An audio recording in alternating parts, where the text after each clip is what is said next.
Hi, everybody. Welcome back to EDBEAT. I'm April Cummings from Cayman Life TV, and this, of course, is Patrick Brendel from Cayman Current. Morning, Patrick. Good morning, April. How are you? I like how no matter how hard I say, oh, look, my glasses are I have a fancy webcam with a light on it, and so I'm like obsessed with trying not to see the light, but then I can't look at the camera. I digress. No, I'm doing pretty well, actually, in spite of the fact that between now and the time we last talked, and I'm going to say, I kept thinking, fingers crossed, no more COVID reports at schools, no more. And it's like I jinxed this, but it was also inevitable. Prospect Primary reported a year 6 student who's COVID-19 positive, and that meant school shut down for the day. People going into quarantine. We're still waiting for more updates, but it just goes to show that COVID is not going anywhere. I sound like a cliche when I say it, but really. Yeah, it's here. Deal with it. So how they're dealing with it is on Tuesday we heard the student tested positive, and the school kind of went into mini lockdown mode where they isolated the child's classmates and then teachers who had been in the class with the child for whatever they say more than 15 minutes or something. Yeah. The thing that sort of establishes you as a primary contact, right? Yeah, and then they called the students' parents, and everybody came to the school, and they tested everybody on site, and they shut down the school today for deep cleaning. And that, to me, is apart from the immediate concern for the health of the student or students possibly affected. To me, the most interesting thing is their response, the government's response after the press conference last week, where they told us that the Premier Wayne Panton said they wouldn't automatically shut down schools for prolonged periods of time because of a single COVID case, and that the Georgetown primary outbreak had kind of caught everybody a little bit by surprise, so they acted very conservatively in shutting down the entire school. So I guess if we go back in time, last year they had the case at Red Bay Primary, and they shut down the school. Earlier this month, they had the case at Georgetown Primary. They shut down the school. I think 18 students have now tested positive in the Georgetown primary update, and then now we've got one over at Prospect, and they shut down the school. But for now, it's only one day, and it's for deep cleaning, and that's also kind of interesting to me, especially in light of my talking to a couple of these public health experts from the U.S. last week, where that was one of the things they said has been shown not to be as effective in stopping the spread of COVID was these deep cleanings, because as they've seen more and more, the primary or the most important way that COVID is spreading is through the air from your breath. And I've been doing a little bit more reading on it, and it's kind of mixed recommendations on deep cleaning and the possibility of surface transmission of COVID. And of course, despite what you might think, I'm not a medical doctor, so I don't know anything. I'm just reading articles and trying to make. I was looking on the internet. I was on Twitter and Facebook. This is not building my confidence. Yeah. Well, just to say, there's a big debate going on about, and I think one of the places where they talk about this a lot is the New York subway system, which I think it had spent tens of millions of dollars on deep cleaning of the subway, and the primary effect of it was it made a lot of people feel a lot better about using the subway, which, if you've been on the New York subway system, a little bit of cleaning maybe isn't a bad idea. Could never have hurt. And look, I would say just it's a natural thing to do when there's a germ, we clean the school. But that day also gives a time for them to assess what's actually going on and the extent of it, right? So I see it as kind of an opportunity for the school leadership and government and public health to say, okay, who was in contact with who? How widespread is this? We need a minute to assess what is going on. I kind of understand that, because literally the thing you would do is stop for a second. I suppose over time, as you become more and more comfortable, if you will, with what your procedures and policies are around a positive, and look, there's a lot I don't know about this positive. I don't know, exactly what time the young person tested positive, how the testing came about. And I hear things, but these are none of the things I hear are confirmed. So it's really hard to assess the response against what's happened without having the full picture. But as you've said, it is interesting to sort of see how we are looking, or how government, I guess, is looking at its response and adapting. Because I suspect this won't be the last time that this is going to happen. Right. And I think what the deep cleaning does is it does a few things. One, you get the sanitation, right? So you really reduce or even eliminate the possibility that you could get a surface transmission. Depending on how big or small it is in the first place, at least you're taking care of that little bit. And this, the second thing is you're giving everybody a break. So you're at least waiting for the chance for all the test results and some Right. initial contact tracing to take place. And third, you don't want to underestimate the power of peace of mind. So Yeah. if something makes parents and children feel more comfortable about being in school and it Why not is do it? safe, then if it makes them more likely to keep their kids in, then why not do it? And that makes sense. I mean, I did do a little bit of reading, but not as in depth as I would have liked, that looked at some of those systems they talk about for, running through your HVAC, I guess they used to call it, but running through your air conditioning system to do things to the air and all that sort of stuff. But I couldn't really find anything definitive, or at least definitive enough for me to say, well, that's what they should do going forward. So, I mean, I think a one-day closure is one thing, but for a parent who works in an industry where they are paid by the day or the hour or based on their work outputs, that is even one day is difficult. And I understand it's a public health issue, but I think we can't ignore the impact that can have on a family and how difficult this makes things for them. Yes, and effectively, if you shut down the schools, if you shut down all the schools, you shut down the economy. I mean, you're basically on a total lockdown. And Yeah. and this is what the public health officials, who really, this is their job, right? So they're balancing these things, and they're saying what are the benefits of minimizing the COVID containment by shutting things down versus what kind of other problems could you be causing, especially along mental health lines, because that's really been a significant thing that they're seeing is keeping everybody locked in the house is not good for your mental health. Yeah, yeah. So they're having to weigh a lot of different kinds of things, and of course, we know that there is an impact on learning as well. We've clearly seen that in the past. Yet here we are on our third sort of instance of this, and again, don't know how it's going to play out yet because it's early. It's early day. I can't even say days yet. It's early day yet, but I do have concerns, and I know a lot of people in the community do. It almost feels as though we're not confident yet about how things are being handled because it's not a normal thing for us. And being in our COVID bubble for this period of time means that we haven't gotten used to some of these sorts of things. So I feel like we're going back in time and experiencing COVID in a different way, in a different way than people in other parts of the world have. Dr. Lee was on Radio Cayman's For the Record. I think it was Monday morning. Day, space, and time all converge at once with me. And the focus of the conversation, it wasn't this, of course, it hadn't happened yet. But I was listening to the sort of the tone of the conversation, and the idea being that the more common it is to have COVID in a certain community, that changes the way that you respond and behave about it. So, when we were keeping it out completely and locking down the borders like a Stephen King bubble town, that was one set of behaviors.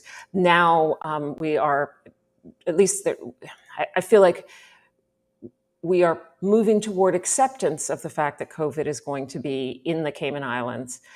And during this transition, that's when these lessons about how we're going to handle school and how we're going to handle safety and parents, I think this is where they get tested for the first few times.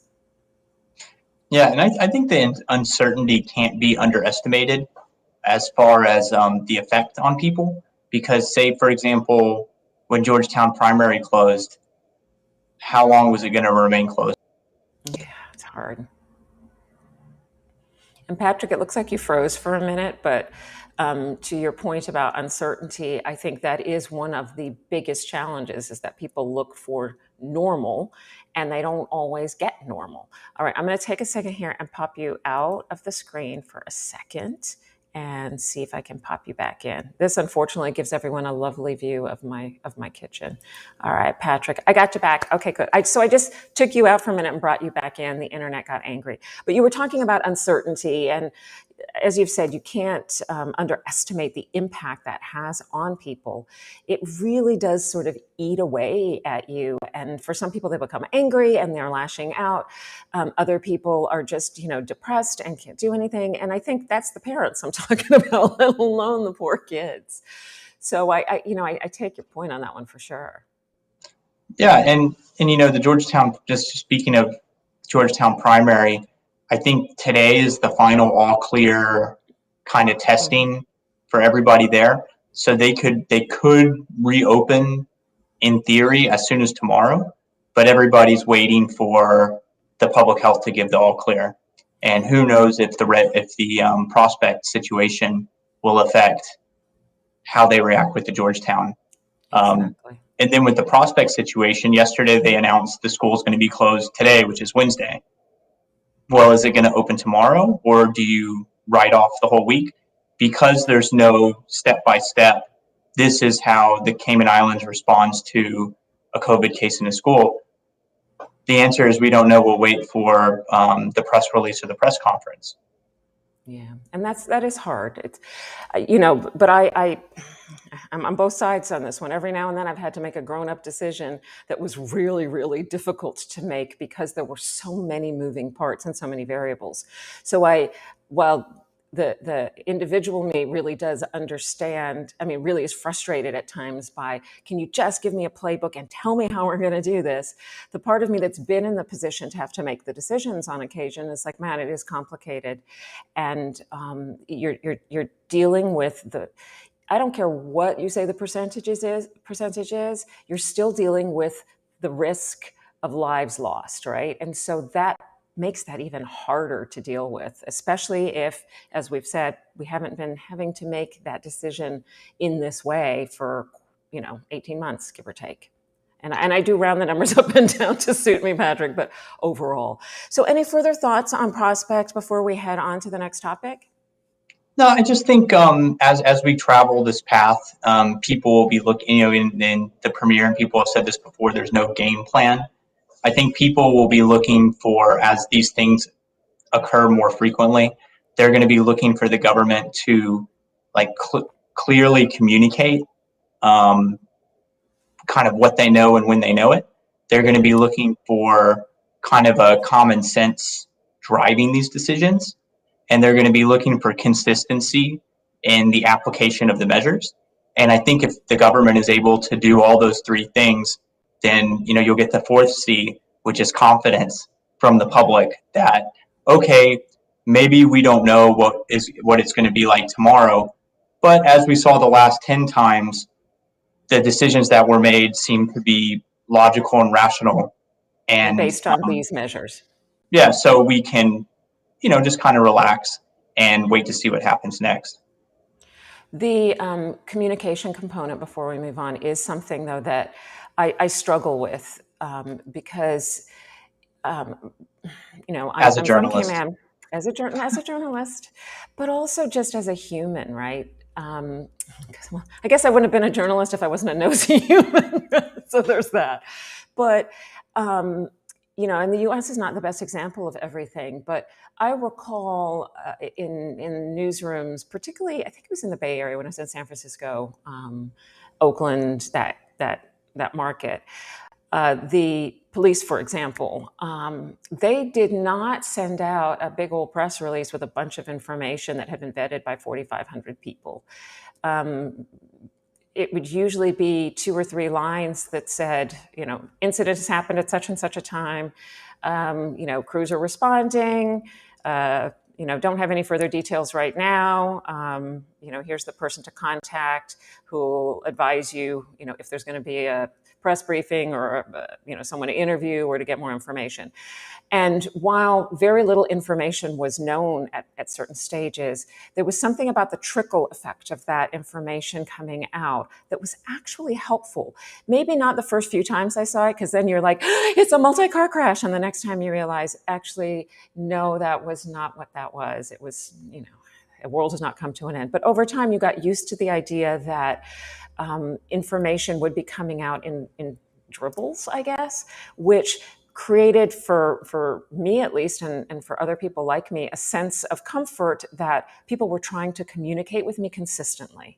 As a reporter, my job was to kind of, pull all that information together and turn a story for an official newscast. But in this active social media age, with alerts and messages and people forwarding things, I think it would be helpful at times to have small bits of information more frequently with a summary or recap at the end of said period, as opposed to waiting to have the perfect set of information for people. Just my view, and I think that would be more reassuring for some of us anyway. Yeah, and one of the downsides of holding the news, right? So holding it until you have it 100% is people get 1% of it and it starts bouncing around. So then there's the chance that you get incomplete, misleading, or even false information already in place while the official statement is being prepared and vetted again, and prepared and vetted and updated and vetted. And then by the time the official statement comes out, you have a competing narrative that's already arisen, even if it's the wrong one. And then you have to spend a lot of time dismantling that narrative, which is difficult because not everyone is now listening to you because they've moved on to other sources of information. That said, I do think it's important to have as accurate, I think it's important to have your information as accurate as possible.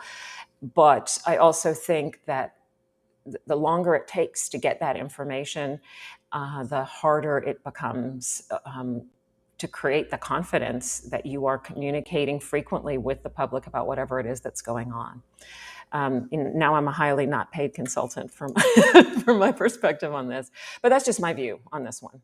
All right, so shifting gears a little bit, we've been talking a bit about your efforts to get a sense of what the picture is of enrollment in schools in the Cayman Islands. I know you've been working on this for a little bit. Where are you up to? What have you found? Well, so I submitted a Freedom of Information request for school enrollment broken out by individual school. So how many kids are in each school? And I asked the Department of Education Service based on the both public schools and private schools. And I got an answer for public schools. And for private schools, they basically, soon come. The department is, that information is collected, I think, on an individual school basis as they're preparing the annual education data report, which would come out further towards the end of the year. But I do have the numbers for public schools. And it's interesting to me because in early September, the education minister, Juliana O'Connor Connolly, said during a finance committee meeting that the public school enrollment was about 5,200 students, and attributed some growth in enrollment to parents and students being attracted by some of the improved ratings in the inspection reports. And I think at the time I said, well, that would have been like a 10% increase year to year. And this is in the broader context of public school enrollment has been declining or flatlining from year to year over the past 10 years. So for it to increase would be a major reversal of the trend. Well, and then I got the numbers. So what I found out was public school enrollment compared to last year is flat. It's almost identical. It's just under 4,700 students in public schools, and that excludes SciFec and the Lighthouse School. But even if you include those numbers, they are just about the same from this year to last year. I guess of interest is, and I'm looking at my own numbers right now, is there's been a decline in certain schools, and so say in East End primary schools dropped 16%, which is not that many kids. It's like 13 kids because the school's small, and, Right. and it's also dropped in Northside. And meanwhile, both John Gray and Clifton Hunter have, well, John Gray has about the same, but Clifton Hunter has grown by about 3%, which for a school of that size, I think is notable. So I guess in the long run, it's interesting for me to see it in terms of demographics. Like,